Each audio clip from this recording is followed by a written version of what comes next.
G'day everyone, welcome back to another video on the channel. Today I'm going to be going over some bold calls for the 2024 AFL season. Always like to go over this video topic each year, and it's always a fun one to look at the end of each season to see how many I do get pathetically wrong. But you know, that's how AFL seasons work, really. There's always going to be unexpected change, and I think it's always, you know, worth a crack with naming a few and saying a few bold calls for an upcoming season. So I'm going to be going over 8 bold calls today. The bold calls I have included are team-based and player-based ones. Now, I don't want to give too much information away in terms of where teams will actually finish ladder positions-wise, because I do want to save that for my season predictions video, which will be out later this month. So with that said, feel free to leave a like and subscribe if you do go on to enjoy. And let's get into these bold calls. So bold call number 1, we kick off with the Geelong Cats, and I just see really two sides with where the Cats can finish this year. They're a hard team to gauge. I reckon they'll either make the top 8, they'll be all in, or they'll be finishing in the bottom 4 at the season's end. Two sides of the coin for me when I look at Geelong. There's that shiny side of plenty of upside, and look at the talent they still have on that list. And also, they were just decimated by injury last year. Cameron Guthrie, in their premiership year, was their joint best and fairest winner. He was pretty much out for the whole year. Very underrated midfielder. Blitzars was out for the last 6 weeks of the season. And then what did we see? The Cats lose a lot of those important season-defining games. Lost to the Saints, lost to the Bulldogs, of course, the last round. They dropped a few of those matches there. I think Fremantle was also another one in later this season. Dangerfield was out for a little bit, and especially their premiership back 6 from 2022.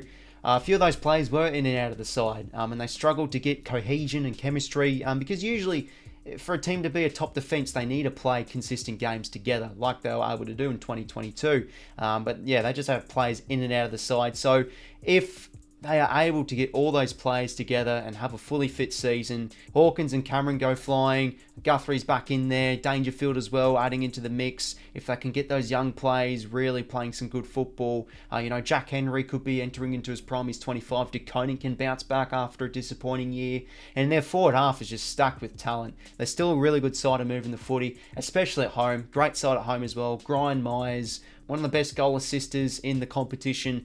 Tyson Stengel, really good in the forward half. Of course, Ollie Henry, off the back of 41 goals. Could he take a big spike in terms of output this year? There is a lot to like about the Cats, and for me, they're a great chance to battle once again. But then I look at the other side of the coin, the not so shiny side, and I think to myself, well, how much do you trust that Geelong's important players that are over the age of 30 are actually going to be out consistently on the park, unlike last year?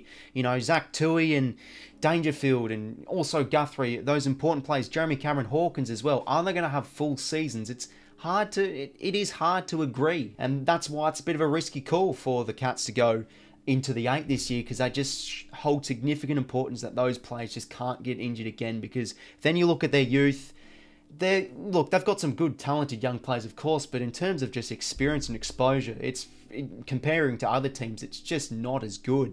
You know, you look at George Stevens and Ted Closey, Jai Clark, Ollie Dempsey, Conway, Nevitt, even Max Holmes. These are all players that have played under 50 games, or Max Holmes has played 51. These are all players that just need games into them this year. So yeah, it's really the blend of injuries and also just that lack of exposure in their youth that makes you question, well, could this be a down year for them? They sort of remind me of post-2018, the Swans, where they still had importance with a lot of their older players, but they're sort of in their twilight years and starting to get on a bit, and they need to start to transition the youth, and then the next 2 years are in the bottom 4. So I could potentially see a similar sort of tale in terms for Geelong. So yeah, there's really a good and bad, a shiny side and not so shiny side of the coin that I see with the Cats. So for me, they're either going to be in the top 8, playing some of their best football again, or the injuries could hurt them again, and just that lack of experience and exposure in the youth, and the transitioning of the youth and the rebuild does start to come for the Cats, and they'll be in the bottom 4. So now for bold call number 2, I'm going to be going with another team-based call here, and I look at the Melbourne Demons, a side that's under heavy question on how they will go next year. So for me, I think they'll either be finishing in the top 4 once again, proving to the comp that they are a very good home and away season side, or the cookie will crumble and they will miss out on the 8. There's just no in between for me with the D's. I just think they're far too good to be a side that just finishes 5th to 8th. I think they're going to be bouncing back and having a good year of football, or they're just going to be inconsistent in terms of getting results next year, and they'll miss finals, and probably a close one, because probably looking at last year, just they've started to drop off a little bit more from 2021 until now with home and away season performances. They've just, let games slip, and they haven't looked as just dominant as they have been, and that probably translates as now, do they take the big drop next year? And it's really off the back of those straight sets exits where they've looked like, probably numbers wise and statistics wise, the best team of the competition, but geez, it can really mentally hurt the squad. That is definitely in the air for question. This is something that could definitely happen, but I am probably a little bit more optimistic on Melbourne heading into this year. That's why I'm still quite show a layer of confidence why I think they can return into the top 4. The core of the players I have are seasoned veteran professionals: Petrarca, Oliver, Stephen May. They've just got such an important core. Jack Viney in there as well. They're a professionally run side, and I think internally they know that they'll be back up there this year. So top 4 would definitely be, inside the 4s of the footy club, a very achievable target. But I just think off the back of that disappointment, and just the forward line continues to be a question, they're going to need quite a good year from Jacob Van Rooyen. Tom McDonald's going down again. They need to get that forward mix right. They can't afford to have it inconsistent again. They had patches when it was good, then it was bad. They're going to have 𝐼𝐶𝐵𝗏𝗏 improving improving his efficiency. Bailey Fruch was a little bit wacky last year as well. So, yeah, they've got to get that forward mix right, because I think their midfield and their defence is in check for them to be a top 4 team again. But hey, missing finals could definitely be on the cards, and there's always a team in the top 4 that do drop out, and with what we've seen, the Demons could be possibly one of them, and home and away season-wise, there could be a side where they become a little bit more beatable. So, yeah, for me, the Ds are either going to be top 4, or they'll be missing the finals. Okay, so now for bold call number 3, let's stop with the death riding on some teams for now, shall we? Let's go with a positive, player-based one.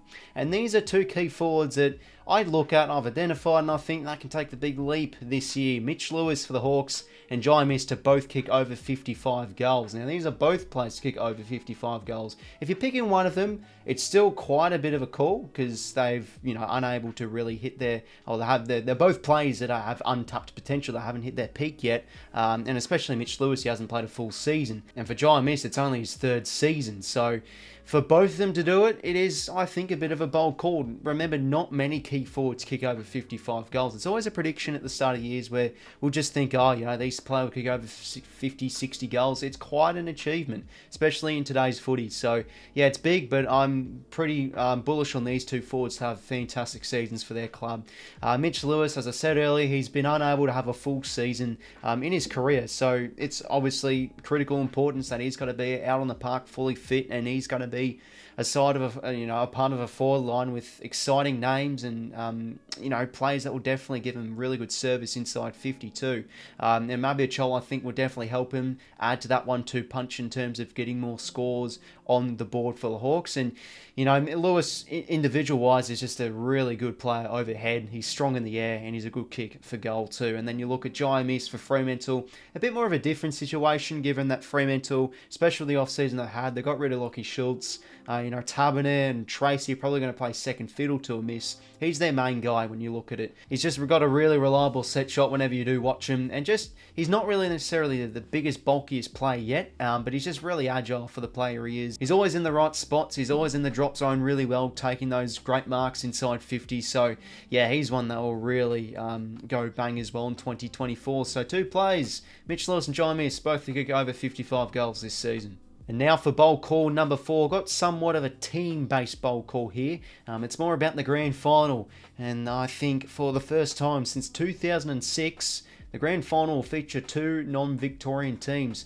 I mean, off the bat, since it hasn't happened for almost 2 decades, this is definitely a bold call. And it's definitely a chance to happen, especially with the rise of some non-Victorian teams that could happen in 2024. We all know about GWS. They're definitely fancies to pick up their very first flag this year. Brisbane Lions, a great chance to bounce back. And then you've got, of course, the Swans, with the recruits they've had, can definitely rise into the top 4. Adelaide too, they got a very good chance to be Smokies, to really push up and really prove the competition wrong. I know you can't leave out Port Adelaide, always a good side in the home and away season. There's a lot to like. So looking at it now, there's really 5 non-Victorian teams, Sydney, GWS, Adelaide, Port and Brisbane, that are genuine chances to make the grand final. If you're looking at it from an odds perspective, if all 5 make the finals and then there's 3 Victorian teams, there's a good chance. There is quite a good chance that the grand final could feature 2 non-Victorian teams, because there's a lot to like about some of these sides. But, you know, I don't look at this as just a prediction. I'm putting the foot down. I'm completely disregarding Collingwood and Carlton, a few of those teams.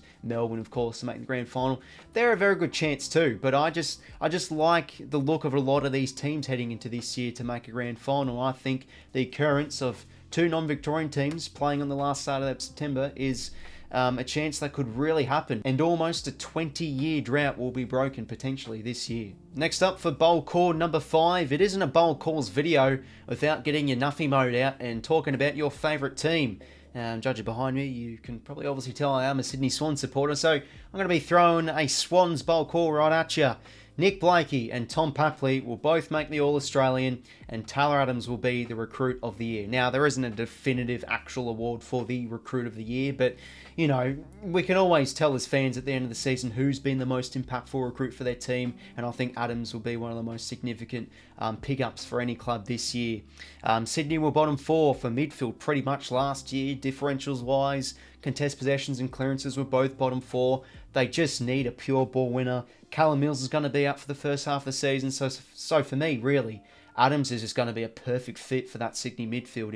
He's a player that can also help with rotations as well. James Jordan, Goulden can go into the middle a little bit. Parker can now go forward a little bit more. It's really the perfect fit for Adams. And yes, there is questions on his body, but last year he pretty much played every single game. So I think he personally knows, hence why he did move to the Swans, that he definitely feels that he's still physically and mentally quite sharp at the age of, I'm pretty sure, yeah, he is 30 years old. So he's going to be impactful this year for the Swans. Bullish on him. And then, yeah, Nick Blake and Tom Papley. Papley made the All-Australian side in 2021. He was brilliant that year. He was just, pretty much every game, he was huge on getting goals when the team needed it most. He was just always there, executing really well. And now Papley, compared to 2021, he's started to move a little bit more into the midfield. He's always able to get that quick clearance, and I just think you can't disrespect this guy too much. I know he's one of the most hated players in the comp, but this is a special footballer. He might not have as much production as the likes of Toby Green and Charlie Cameron, but if he's able to kick over 40 goals and be high up there for the goal assists and being able to win effective clearances for the Swans, I think he definitely can make the All-Australian squad. He will be important for the Swannies this year. And then Nick Blakey, I think he is very good, a very good chance to make his maiden, or get his maiden All-Australian blazer. He made the squad last year. He had a brilliant breakout season last year too. He was able to do really all kinds of tasks in the Swans backline. He was able to play on some of the opposition's tools, like Harry Mackay. He had a great game on him one-on-one. He was able to zone off. He was able to rebound. He's just able to do it all in that Swans back half. And just with his height and his uniqueness, he's able to quickly roam free and get it out of that defensive 50. And he's really important on how the Swans move the footy, especially at the SCG end to end. So Nick Blakey, Papley will make the All-Australian, and Adams for the Recruit of the Year. Bowl Call 6 is now upon us, and I've got another team-based one here. I believe that North will finish above Richmond in 2024. It might sound a little bit crazy given that, you know, there was quite a bit of contrast between both teams last year. The Tigers, throughout positions of last year, were actually still a chance to make finals, whilst North was just losing game after game after game. But if you do look at it in terms of previewing this season, you can see North potentially on the rise this year. Last year, if you were able to watch, you know, especially the first half of games in the second half of the year, they were actually quite competitive against a lot of teams. You know, they were up at quarter time against the Demons. They had a great first half against them down in Tassie. Even against the Tigers, they were having a really good first half against them. They started games somewhat well, North, but where they really struggled was just the inability to execute and finish off games well. The most evident thing is because they just have a lack of winning culture and a lack of leadership. And also another big thing was no 𝐼𝐶𝐞 for the second half of that season. So I think now they've been able to rejuvenate and refresh with a really, you know, exciting off-season, bring in some pretty nice looking young talent. You know, is LDU and Taron Thomas able to have fully fit years, and 𝐼𝐶𝐞 coaching for a full season? You just think North will be able to pick up now maybe a few more results. Still question their defence though. It's probably looking like one of the weakest defences in the competition. But no, their midfield, clearance-wise, they can definitely challenge teams, and I think they can pick up more results this year. And then you look at Richmond, where they're most likely going to be on the down this year. A lot of retirees out of the club last year.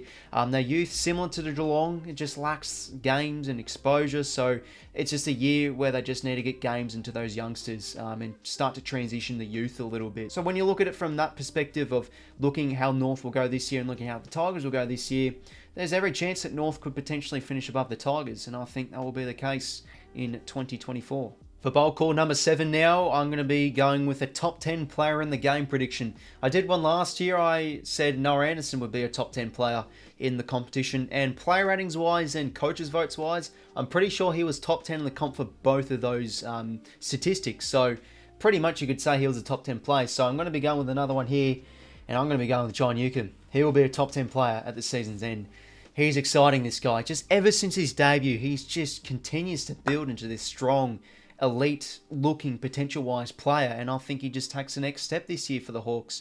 Young Hawks midfield, I think they were top 4 in clearances. For differential-wise, they're up there in the clearances, and if he's able just to continue to improve his numbers in terms of those clearance numbers, and where he was very good last year was adding that extra string to his bow of being able to add more damage to his game. He was able to break free on the outside, kick some lovely goals, impact inside 50, impact on the scoreboard. So I think it all comes together for 𝐓𝐿 this year. He just continues to impress. If this guy was a mid-season pickup for the local side of Box Hill, and he's just rapidly improving. He takes a big jump this year. Very good chance to make the All-Australian side. And he's just one that I think coaches will really take an eye at this year. So for top 10, coaches votes wise, I think he'll be in there. And player ratings wise, well, if he's able to impact that Hawks midfield, win effective clearances, continue to really just improve the numbers of those clearances, accumulating the footy, and also impact on the scoreboard. Goal-kicking midfielder, I think he can really become more of this year. Joice 𝐓𝐿, top 10 player in the game, lock it in as a pretty good-looking bowl call. And for the final bowl call in this video today, I look at the Adelaide Crows. I'm excited to see what they have on stock in 2024. I'm optimistic, and I think they'll be going undefeated at the Adelaide Oval in 2024. Undefeated at home, I should say. Yeah, they could lose a showdown, but at home, when they're the home side, I think they will win every single game. Pretty similar to what Brisbane were able to do last year, just become, build that fortress at home and be an unbeatable side there, because all you have to look at is pretty much last year for the Crows. They were just brutal at home for the most part. They were able to just turn into this beastly high-scoring side. They were one of the most efficient sides when going inside 50 last year, especially with the crowd behind them, the cauldron of Adelaide Oval. It's a tough place to play up to. Some sides haven't even won there in quite some time, like Gold Coast. I don't think Carlton have ever won there before. And, just the upside this team has. Everything just translates into an absolute fortress the Crows are going to be building this year.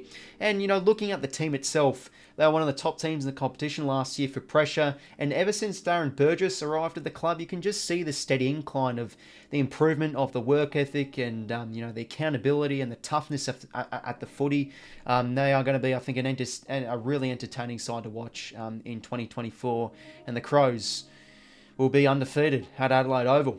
So overall, there were my 8 bold calls for the 2024 AFL season. As I did say at the start of the video, I definitely am anticipating that some of these could be pathetically wrong at the season's end, but that's how predictions are. You always got to give it a crack, and a bold call will not hurt here or there. So there is my thoughts on some of the bold things that could occur this season. Let me know what you did think of my bold calls down below in the comments, and also feel free to let me know some of your bold calls heading into this season. Always love to hear your people's opinions. So apart from that, everyone, hopefully you did enjoy. Feel free to leave a like and subscribe if you did go on to enjoy. Predictions will be out very soon, so stay tuned.